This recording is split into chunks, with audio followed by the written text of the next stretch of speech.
Agora é o Evangelho.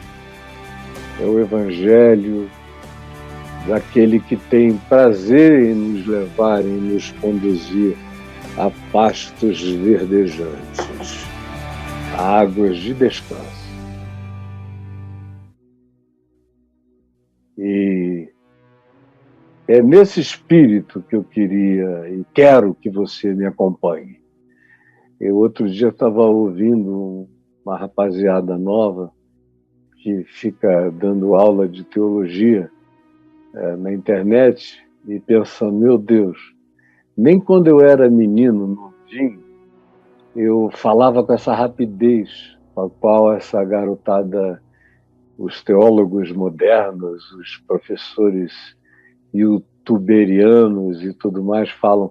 Parece uma narrativa de corrida de cavalo. Clica aqui, vá para ali.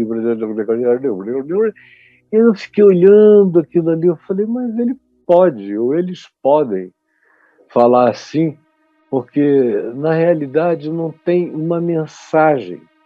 É uma quantidade de informação, uma atrás da outra, uma atrás da outra, uma atrás da outra. E como eu nunca fui um informador, eu sempre quis ser um formador. Eu, desde jovem, quando você é jovem, você fala mais rápido um pouco do que quando você vai ficando mais velho.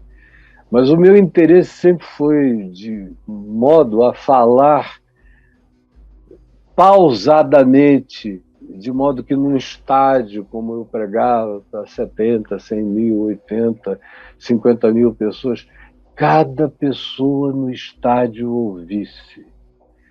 E eu amava quando, no meio da pregação, você via e ouvia aquele silêncio absoluto, o eco da sua voz ecoando naquele estádio inteiro e aquele silêncio total.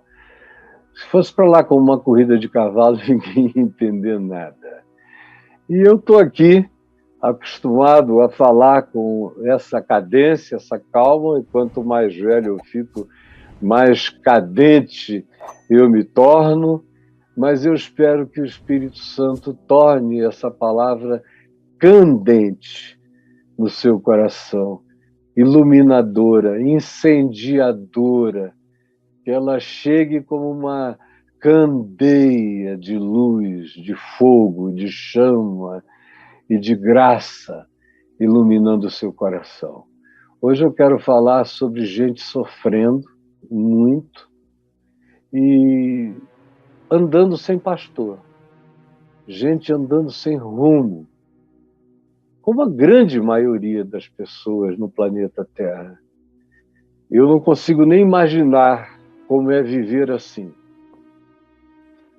Viver só acordando de manhã e todo dia ela faz tudo sempre igual e acorda às 6 horas da manhã. Aí vai e vai fazendo tudo, o mesmo ritual, a mesma coisa todo dia.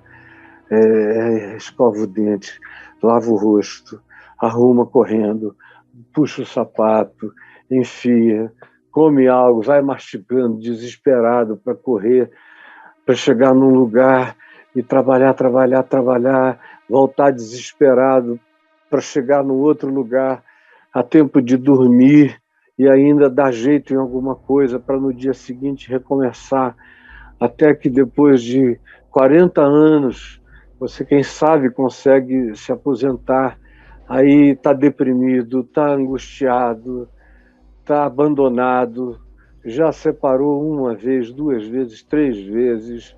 Os filhos são pessoas magoadas, amarguradas, as ex-companheiras ou ex-companheiros são pessoas difíceis.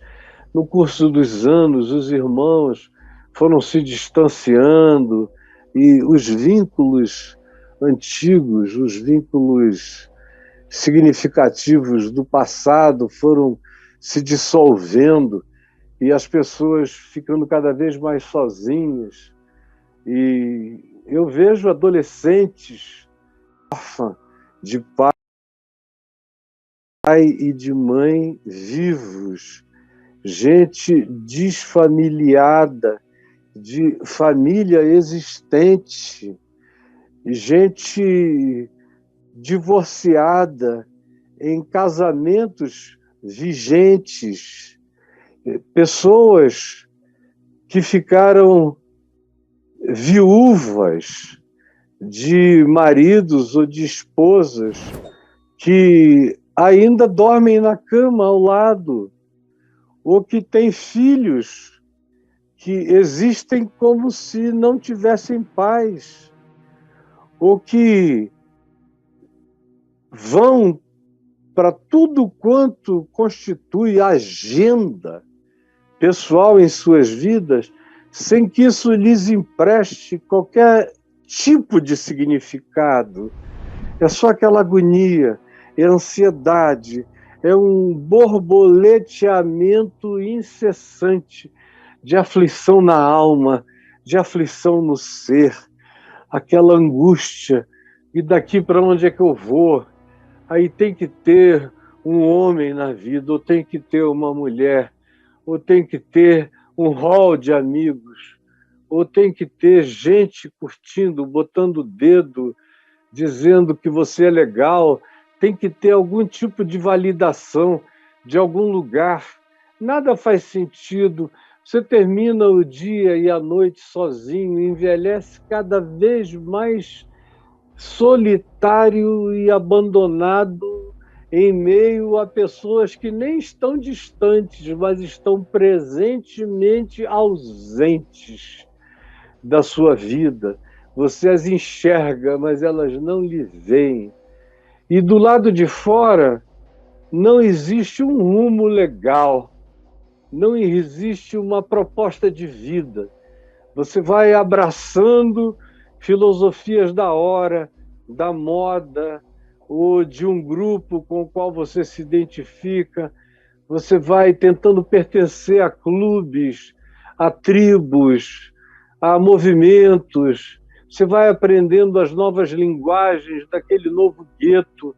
Você tenta pertencer a alguma coisa, tenta ser parte, tenta ser visto, tenta ser incluído, tenta aprender um rumo, tenta encontrar um sentido, tenta ser preenchido, tenta, de fato, receber um valor que dê significado ou que ressignifique uma vida que um dia você achou que teve um significado e que se esvaziou de tudo.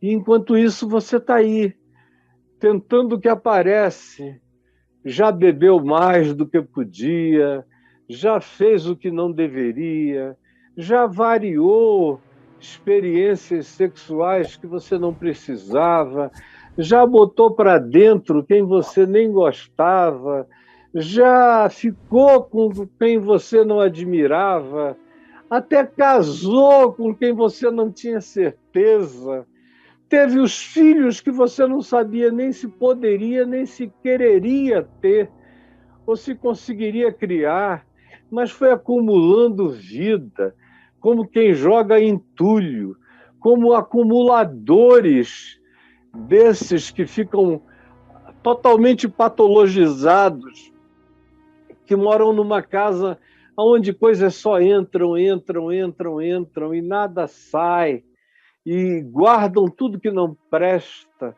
São tijolos que são apanhados na esquina, são pedras, são plásticos, são garrafas, são lixos.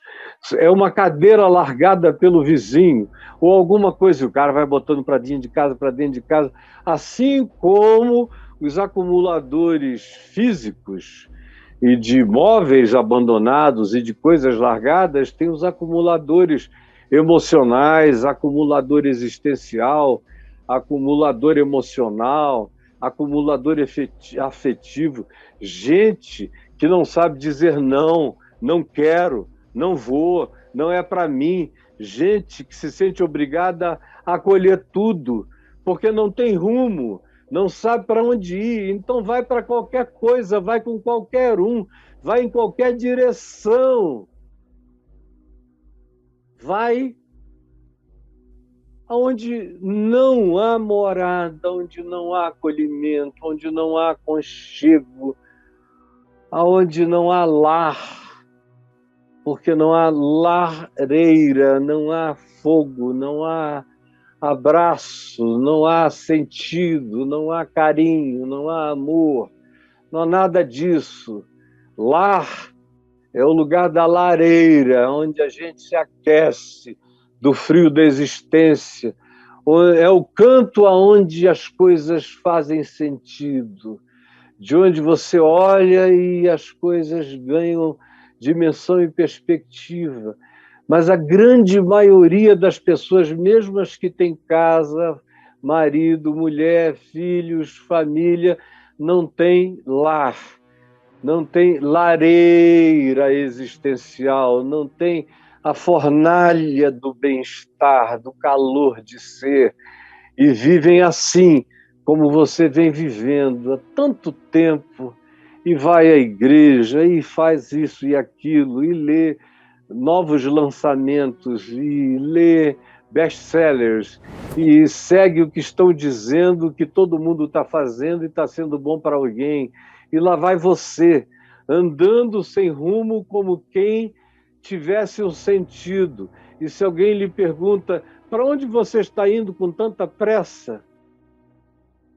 A pessoa vai dizer, eu não tenho a menor ideia, mas eu estou com uma pressa enorme. E eu estou com tanta pressa porque a vida está acabando e eu não sei o que eu estou fazendo aqui, nem para onde eu estou indo, até o dia de hoje. Quando você tem 15, 16, 20 anos, você fica sempre achando que não chegou a idade. Quando você chega aos 30, você está dizendo, por que está demorando tanto eu saber qual é o sentido do meu ser? Quando chega aos 40, começa a bater aquele sentimento de angústia, de vazio. E quando você chega aos 50, começa a chegar uma expectativa de falência. Aí, entre os 50 e os 60, vem a solidão profunda. E daí para frente, se você continua sem uma referência que dê significado à sua existência, tudo é depressão, é tristeza, é infelicidade, é aquela sensação de que você foi deixado para trás e que não houve resgate para você. É eventualmente assim que você está vivendo. Eu quero ler um texto aqui para nós que fala exatamente isso que eu acabei de descrever para todo mundo que está aqui conosco, da terra inteira nos assistindo. E está aqui em Mateus 9, de 35 em diante, onde se diz, e percorria, porque esse ir se relaciona ao que se diz antes, mas os fariseus murmuravam e diziam, pelo maioral dos demônios é que ele expele demônios. Isso era o que os teólogos e os puritanos da religião diziam a respeito dele. Não podiam negar que havia poder nele, graça, força de ressurreição. Mas diziam, é pelo poder de Belzebu, do maioral dos demônios, pelo poder dos satanases, que ele expele demônios. E aí o verso 35 diz, e percorria Jesus as cidades, ou seja, não dava a mínima. Deixava esse pessoal falando sozinho e seguia, como a gente tem que fazer sempre que as circunstâncias são essas. Eu, por exemplo, se fosse parar para ouvir o que os chocados, invejosos, tristes, sem evangelho, sem Deus, sem palavra da graça, sem alegria do Espírito Santo, sem renovação no ser interior, sem nada disso, dizem com raiva, com zanga, a meu respeito, porque eles não conseguem alcançar nem os filhos, nem a esposa, nem os netos, e eles vêm me ouvir aqui, a palavra entra neles, eles se alegram, e eles blasfemam, e dizem, você está ouvindo um demônio, um diabo, sai disso. E eu não estou nem aí. E continuo percorrendo o meu caminho, como Jesus me ensinou, e indo em todos os lugares, a todas as pessoas, aonde quer que queiram ouvir, em qualquer ajuntamento, em qualquer grupo humano, sem predileção especial por ninguém, percorrendo as cidades, os povoados, as famílias, as casas, onde tem gente fazendo o quê? Ensinando os religiosos, que é o grupo mais difícil de aprender, é o dos religiosos, ensinando nas sinagogas, que é o lugar da congregação, ensinando nas igrejas, como hoje em dia a gente chama. Você chama de igreja, esse prédio para onde você vai, para os cultos e reuniões, é a mesma coisa que o judeu chamava de a sinagoga. Então, quando você ler aqui a sinagoga, saiba que o povo que está dentro da sinagoga é exatamente igual ao povo que está dentro da igreja nos dias de hoje. Exatamente o mesmo povo, com as mesmas expectativas, não evoluíram em completamente nada, coisa nenhuma. E Jesus ia nas igrejas, nos ajuntamentos religiosos, nas sinagogas, ensinando o evangelho do reino, ensinando a palavra, ensinando o perdão, ensinando a compaixão, ensinando a misericórdia, ensinando a não discriminação, ensinando que Deus não faz acepção de pessoas, ensinando que chegou o dia da libertação, da salvação, onde os olhos dos cegos espirituais são abertos, onde os ouvidos mocos para o discernimento espiritual são sensibilizados para a compreensão, aonde as percepções são renovadas no entendimento, na mente, nos sentimentos, no coração. Era isso que ele fazia nas sinagogas, mexia no coração entorpecido, no coração acostumado, no coração familiarizado com o nome de Deus. O cara que era capaz de ouvir sobre Deus tirando meleca do nariz e botando debaixo do banco da sinagoga. O cara que está ali pensando em outra coisa e que vai todo sábado ou todo domingo, mas não vai para nada, vai porque se acostumou a ir, se não for, fica um vazio o dia inteiro, então ele vai. Mas não traz nada consigo, não leva nada para a vida. Jesus, todavia, não desiste dessa gente. Ele ensina a viver. Porque se tem um povo desesperadamente precisando aprender a viver, precisando aprender a ser gente, é esse povo das sinagogas, é esse povo das congregações, é esse povo das igrejas. E ele ia de cidade em cidade, de lugar em lugar, também pregando a boa nova do rei. Pregando, dizendo, o reino chegou. Não tem mais separação.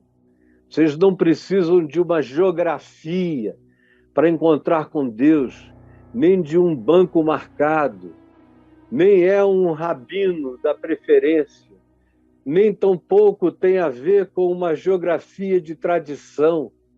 Vocês podem experimentar Deus em casa, em qualquer lugar, tanto faz estar de joelho ou estar deitado, se estiver em espírito, em verdade, está na presença de Deus, andando pelo caminho, enquanto ouve outros e ora, e fala, e crê em boa nova, e intercede porque o evangelho do reino chegou.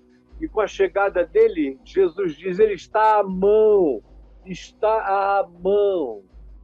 Dá para pegar, está aqui, na tua cara, está diante de ti. Será que você não vê como o evangelho do reino chegou? E já chega abrindo os olhos, abrindo os sentidos, desentupindo, desbloqueando, ativando as percepções, destravando o coração. E nem com tudo sendo favorecido você percebe. Ia nas igrejas ensinando e anunciando o evangelho, a boa nova, a chegada do perdão absoluto, da salvação que não retroage, que não desiste de salvar, que não desiste de amar, que não desiste de estar, de ser fiel, de continuar, de fazer a sua palavra ser fiel em favor de cada um de nós e de anunciar o ano aceitável, o dia da boa vontade de Deus para com todos os seres humanos. Esse é o anúncio do Evangelho, da boa nova do Reino. E, além disso, ia por todos os lugares curando todo tipo, toda sorte, toda natureza de doença, que é esse mal tópico que a gente identifica, diagnostica, porque ele se torna caroço, se torna ferida, se torna alergia, se torna algo visibilizado, se torna perceptível, se torna legião, se torna tudo aquilo que topicamente a gente nomeia desde a antiguidade, desde há 2000 anos atrás. Essa é a diferença da doença e do que a distingue da enfermidade, que é esse mal difuso, que os médicos não conseguem explicar. E no passado, então, a quantidade de enfermidades era enorme. As doenças eram aquelas brutais, topicamente aleijões e visibilizações, mas qualquer coisa que fosse micro-orgânica, há 2000 anos atrás, ninguém sabia o que era, a nomenclatura era enfermidade. Ou um distúrbio mental, um distúrbio de ansiedade, uma histeria, uma angústia, uma epilepsia, que ninguém sabia o que era uma enfermidade. E Jesus ia curando toda sorte de doenças, a maioria das quais resultavam de psicossomatizações. Tanta aflição, tanta solidão, tanta angústia, tanto desamparo, tanta rejeição, que a pessoa, pelo sofrimento, sofria tanto que inconscientemente elegia órgãos de choque para absorverem a dor.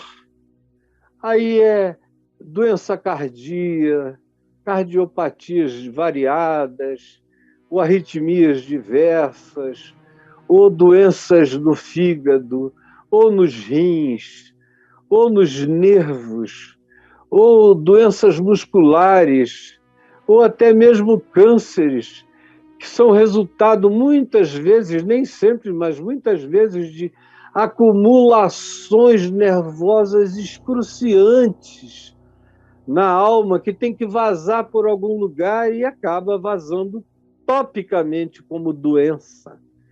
E as enfermidades, que até hoje, muitas delas, em pleno avanço científico, muitas delas ainda nem nome possuem. Mas Jesus ia curando toda sorte de psicossomatizações, de doenças tópicas, de enfermidades sem nome, em todos os lugares, aonde quer que pessoas se aproximavam, com o coração quebrantado, com fé, com esperança, com vontade de pegar, de absorver, de sugar, de chupar graça de botar a boca e sugar a laranja do amor de Deus, comer o bagaço da misericórdia, para ver se alguma cura chegava. Quem quer que viesse nessa expectativa não era despedido vazio. E mais o verso 36 diz: e vendo ele, enquanto ia, enquanto percorria o seu caminho, ele via, ele olhava e via a alma das pessoas e sentimentos das multidões. Não era só dos indivíduos, mas das multidões, dos grupos, dos grandes grupos humanos. Ele olhando, passando e escaneando as agonias. Como eu quero que você saiba e que você creia que eu estou aqui sentado neste lugar, que é meu escritório de trabalho, onde eu escrevo as minhas coisas, leio, pesquiso, e também da pandemia para cá, onde eu prego todo dia. Eu estou aqui nesse lugar. Você está onde você sabe que você está. Agora, eu quero que você saiba que essa multidão, e não é só que está aqui agora, ao vivo, mas os milhares e milhares que vêm depois, e são muitos milhares que vêm depois, eu quero que todo mundo saiba, porque esse evangelho não foi para 2000 anos atrás, ele está aqui para hoje, para esse dia, para essa hora, para essa mesa, para esse instante, para você, para o seu ouvido, para a sua existência. Ele está aqui olhando cada um, vendo ele, você, vendo ele, todos vocês, vendo ele, todos nós, vendo ele, a particularidade de cada indivíduo e o conjunto do sofrimento dessa grande multidão, ou, como diz o texto no plural, vendo ele, as multidões. Compadeceu-se delas. Essa é que é a realidade mais poderosa da vida, é esse, e compadeceu-se delas. E compadeceu-se delas, e compadeceu-se delas, e compadeceu-se deles. A palavra compadecer, a palavra de compaixão, essa emocional, afetiva, que determina a ação, por isso não é só um compadecer, é uma compaixão, porque não é só um padecimento de dor no coração pelo outro, é um padecimento que provoca movimento, ação, iniciativa, na direção daquele que sofre. Vendo ele as multidões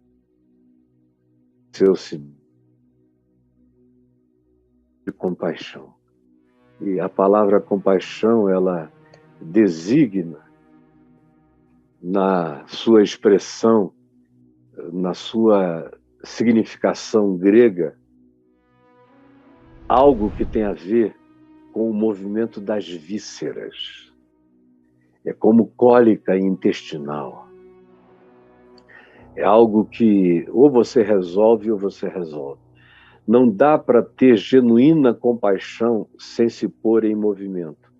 Assim como não dá para ter uma diarreia visceral sem buscar um movimento de alívio em algum cantinho. A diarreia põe você na direção de buscar o alívio, de promover o alívio. A compaixão também. Só que a compaixão não busca o alívio pessoal, como é no caso de uma diarreia, de cólicas viscerais. Você quer ficar livre daquela dor pessoal.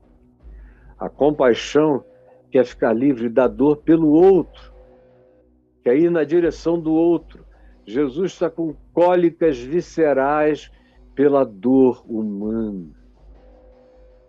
Cólicas viscerais pela angústia, pela solidão, pela falta de sentido, pela falta de norte, de rumo, pela ausência de bússola existencial, de caminho, de proposta, de sentido, de perspectiva, de esperança, de certezas, de qualidades que sejam filhas da paz, da verdade, da alegria e do amor no coração. Ele vê e ele se compadece. E essa compaixão o coloca em ação na direção dessas pessoas. Na direção dessas pessoas da igreja, das sinagogas, da religião. Gente que tem rabino, que tem pastor, que tem doutrina, que tem culto, que tem frequência, mas que não tem Deus, não tem paz, não tem alegria, não sabe o que é ser feliz, não encontra sossego de alma, não dorme bem, existe em estado de ansiedade crônica, em desassossego permanente, e embora seja gente da sinagoga, ou gente da esquina, ou gente me vendo em algum lugar, tem tantas pessoas que me procuram, como esses dias. Eu conversei com gente que veio de longe, me dizendo: eu não tenho religião nenhuma, mas eu te ouço e eu creio no que você diz. Foi por isso que eu peguei um avião para vir aqui. Não foi para nada, foi só para te agradecer. Porque eu não tenho religião, mas hoje eu tenho Deus, eu tenho Jesus. E eu estou tratando todo mundo como se todos fossem meus irmãos e fazendo o bem aonde eu chego, por causa dessa palavra do Evangelho que eu criei. Agora, tem gente dentro dos lugares de culto, dentro, completamente sem Deus. E outros por aí, vivendo sem rumo, como ovelhas sem guia. Na realidade, a expressão que Jesus usa são como ovelhas sem pastor.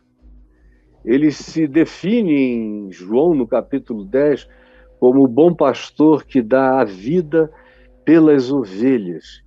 E aqui ele está descrevendo essas pessoinhas que não sabem que elas têm pastor, que tem coração para dar a vida pelas suas ovelhas. E foi isso que ele fez, e é isso que ele faz, dando a vida pelas suas próprias ovelhas. Já Deus, porque Deus prova o seu próprio amor para conosco pelo fato de Cristo Jesus ter dado a sua vida por nós, sendo nós ainda pecadores.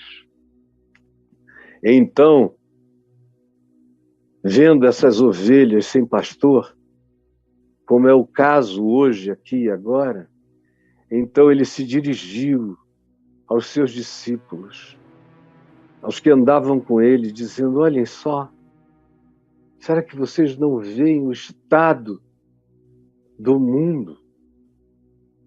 as multidões no vale da decisão, gente angustiada, gente morrendo de vazio, se debatendo como peixes, sem conseguir processar o oxigênio desse ambiente sem Deus no mundo. E o sujeito em angústia, buscando ar onde ele não vai encontrar ar, em agonia, em resfolegância de aflição. Então Jesus disse: vocês não veem como os campos estão brancos, como eu olho para eles e eu vejo trigais, campos de trigos maduros para serem colhidos, como o trigo da Ucrânia, que não deve apodrecer, mas alimentar boa parte do mundo. Chegou a hora da colheita. Por que vocês não me ajudam? Mas vocês só vão conseguir enxergar quando vocês tiverem um coração como o meu, quando vocês tiverem os meus olhos, quando o reino de Deus fizer sentido para vocês como faz para mim, nesse dia vocês enxergarão. E vocês se oferecerão, porque os trabalhadores, para ceifarem esses campos, essa seara, esse trigal, são muito poucos os trabalhadores. Me ajudem, orem comigo por causa disso, para que o Senhor, hoje mesmo, levante outros trabalhadores, mande trabalhadores para meterem a mão nos campos do mundo, para serem debulhadores de novos trigos, que são essas pessoas andando perdidas em angústias, em tateamentos, sem significado, sem saber para onde estão indo, sem esperança de vida na terra, sem significado de existência e de vida na eternidade. Jesus, quem tu és, o que tu fazes, o que a tua palavra pode realizar agora, no coração daquele que te invoca, porque nós não estamos invocando doutrinas certas, nem invocando compêndios, nem invocando dogmas, nem invocando tradições, nem invocando costumes, nem invocando hábitos. Nós estamos invocando o Deus vivo, o Cristo ressuscitado, o Espírito de Cristo que me habita, que mora em mim, que fez morada em mim, que fez de mim um santuário dedicado ao Deus vivo e faz de qualquer um agora, em qualquer lugar da terra, hoje, nesse instante, igualmente morada para Deus, igualmente santuário do Pai, igualmente casa do Deus vivo do coração da gente. Que essa tua palavra chegue e rasgue o véu, e o Espírito do Deus vivo acenda alegrias inexplicáveis, mesmo no coração daquele que achou que sabia tudo e já sabia isso, mas que nunca internalizou essa realidade como verdade e como presença divina, habitando viva o meu coração, o coração de cada um. Que hoje seja e aconteça a tua promessa no coração de quem crê. É o que eu te peço, em nome de Jesus. E sei que assim está acontecendo. Amém e amém.